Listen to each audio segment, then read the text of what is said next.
म्हातारे कोतेरून आठवलं मला. अरे 50-60 वय झालं तरी स्वतःला युवा म्हणतोय. आपल्या बापाचं वय बी 50-60 आहे घरी. विचारा बरं, ते स्वतःला युवा म्हणतोय का? हा, युवा म्हणतोय. कशाला? आपल्या नरड्यावर बसायला, आपल्या छाताडावर बसून नरड्याचा घोड घ्यायला. एक असले युवा रे, भंगार अवलदी युवा आहेत काय 50-60 वर्ष झाल्यावर? हा, इथं 30 वर्षाचं पोरगं भीक मागतंय, 35 वर्षाचा शेतकरी फाशी घेतोय. हा, हे कसले धंदे लावले यांनी? हे धंदे बदलण्यासाठी आपल्याला वंचित बहुजन आघाडी हवी. कारण वंचित बहुजन आघाडी का? वंचित बहुजन आघाडीमध्ये जात भेद धर्म पातळी काही बघितल्या जात नाही. वंचित बहुजन आघाडी म्हणजे काय? तिथं आंबेडकरवादी काम करतात. आंबेडकरवादी म्हणजे कोण? तो छत्रपती शिवाजी महाराजांच्या विचारसरणीला मानतो, जाणतो, आचरणात आणतो. जो छत्रपती संभाजी महाराजांच्या शौर्याला जाणतो, मानतो, आचरणात आणतो. बाबासाहेबांच्या त्यागाला, कर्तृत्वाला मानतो, जाणतो, आचरणात आणतो. महात्मा फुलेंच्या त्यागाला जाणतो, मानतो, आचरणात आणतो. सावित्रीबाई फुलेंचे जे उपकार आपल्यावरती आहेत, या मानव जातीवरती आहेत, त्याला मानतो, जाणतो, विचारात आणतो. तो आंबेडकरवादी असतो.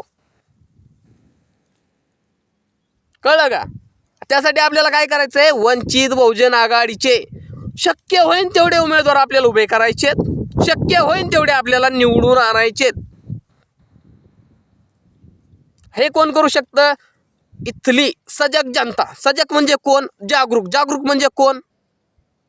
जागरूक म्हणजे कोण? आता सगळ्याला प्रश्नच पडला असेल पहिलं तर, कारण जागरूक इथं कोण आहे तेच कोणाला माहीत नाही. जागरूक म्हणजे तो जो आमदार खासदारांच्या दडपशाही खाली येत नाही, ज्याला कोणीही ऑर्डर देऊ शकत नाही.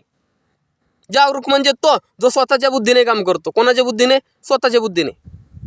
बाई मला हे करायचंय ना, करायचंय, मी कोणाचा आदेश पाळणार नाही.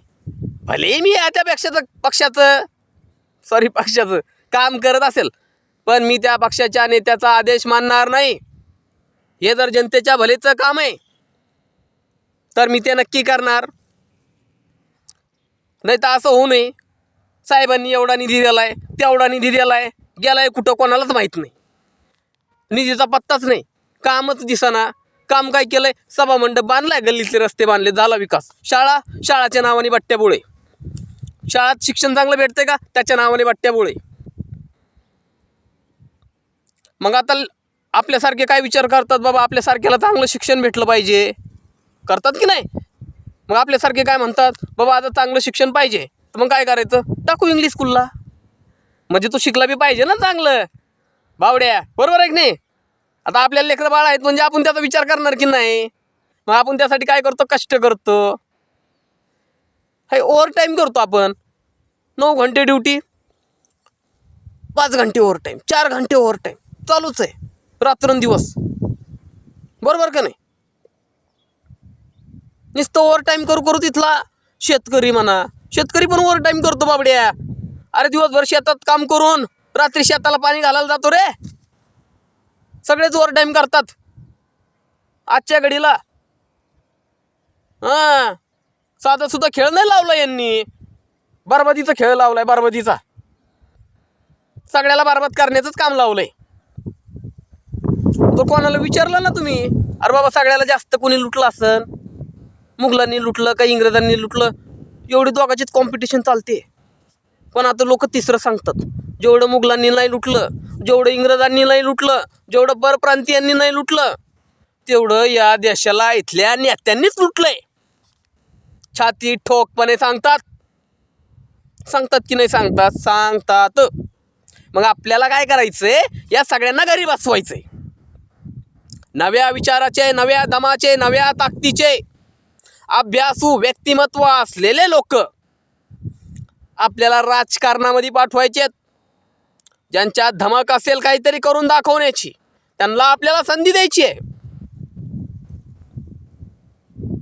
जो फक्त पगारीवरच काम करेन, प्रतिनिधीला जेवढी पगार आहे तेवढ्या पगारीवरच त्याने काम केलं पाहिजे, असे लोक आपल्याला निवडून द्यायचे.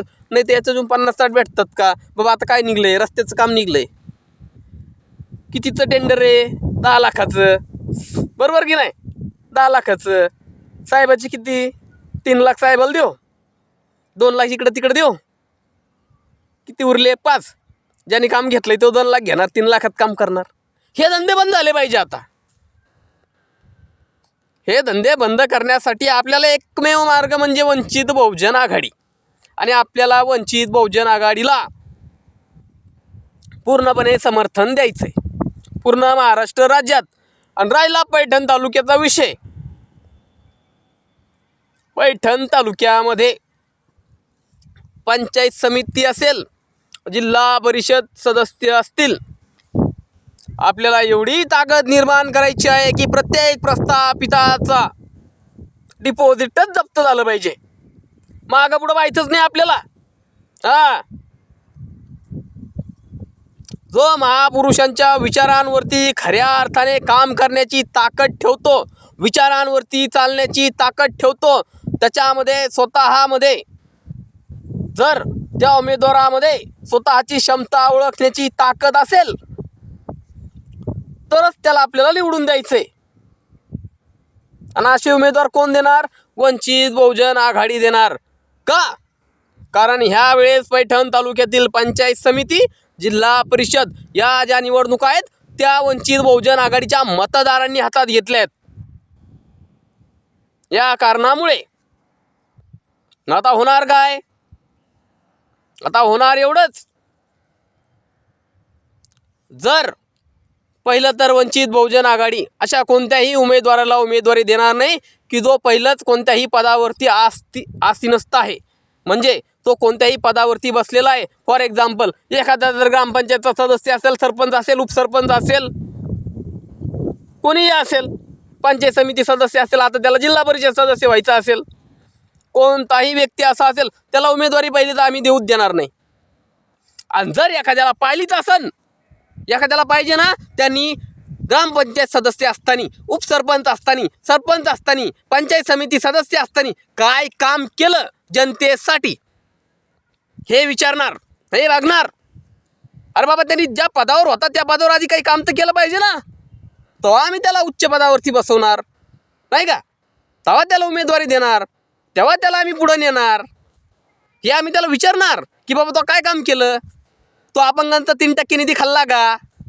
बरं नाही खाल्ला, मग त्याचं काय केलं? बरं एखाद्या शेतकऱ्याचं, गोरगरिबाचं नळपट्टी घरपट्टी भरली नाही म्हणून डॉक्युमेंट अडवला का कोणता? त्याला डॉक्युमेंट देऊ दिला नाही का? हे विचारणार आम्ही त्याला.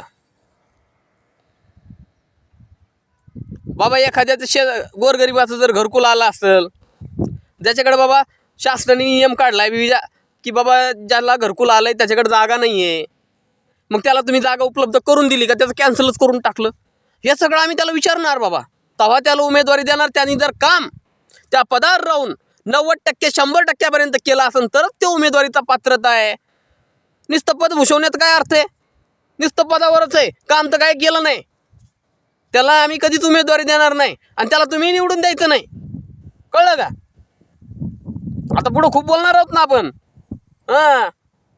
आता आपल्याला बोलायचंच आहे. नाद नाही करायचा म्हणायचं. आता जनता जागरूक झाली आहे. सगळं जनतेने स्वतःच्या हातात घेतलंय. ठणकावून सांगायचं. कसं ठणकावून? आपल्याला पण सांगता आलं पाहिजे आपण कोण आहेत, आपण मतदार आहेत, आपण जनता आहे, या देशाचं सरकार आपण आहे. जे सरकार स्थापन होतात ते आपल्यासाठी होतात, आपण त्यांच्यासाठी नाही आहे. या भारताचं संविधान आपल्याला अधिकार देते. जनता शासनकर्त्यांसाठी पैदा झालेली नाही आहे, शासनकर्ते जनतेसाठी पैदा झालेत. कळलं का? हे विश्वरत्न विश्वभूषण महामानव डॉक्टर बाबासाहेब आंबेडकरांच्या संविधानामध्ये लिहिलेलं आहे. काय लिहिलेलं आहे? काय अधिकार जनतेला? जनतेसाठी सरकार पैदा झालंय, शासनकर्त्यांसाठी जनता पैदा झालेली नाही. कळलं का? आपल्याला आपली गरिमा जपायची आहे, आपल्याला आपला स्वाभिमान जपायचा आहे. आपण गोरगरीब आहोत, आपण शेतकरी आहोत, आपला वाली कोणी नाही असं अजिबात समजायचं नाही. ते आपल्या जीवावरती आहेत, आपण त्यांच्या जीवावरती नाही. खोटं बोलत नाही आपण. उगाच 5 वर्षाला भीक मागायला देतात का आपल्या दारात? भीकच मागतात ना. भीक मागतात. हे भारतीय संविधानाने आपल्याला दिलेले अधिकार आहेत. ते अधिकार आपल्याला जपायचेत. नाहीतर असं होऊ नये की आपण एखाद्या अंधश्रद्धेच्या नादी लागून एखाद्याच्या भावक्या काय ते भैकाव्या देऊन आपल्या अधिकार बी गमावून बसावं.